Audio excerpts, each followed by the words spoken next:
রমজান মাসে কারো পরিবর্তন দেখে কখনো হাসাহাসি করবেন না। কারণ রমজান আসেই মানুষকে পরিবর্তন করার জন্য।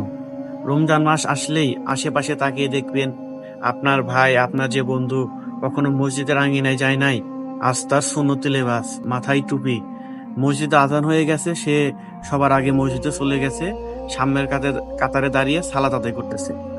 তো এইভাবে নামাজ পড়তে পড়তে তার একটা অভ্যাস হয়ে গেল।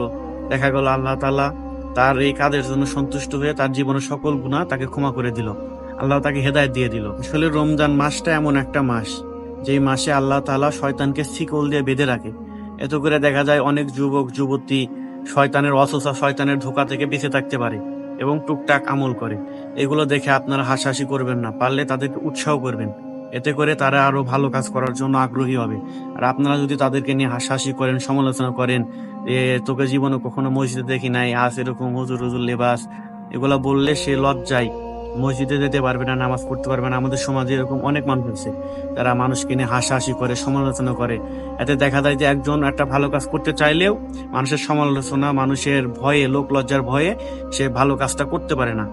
তো ভাই, এরকম কেউ করবেন না। আমাদের উচিত তাদেরকে নিয়ে হাসাহাসি না করে তাদেরকে উৎসাহ করা, তাদেরকে প্রশংসা করা। আল্লাহ তাআলা আমাদের সকলকে সঠিক বুঝ দান করুক।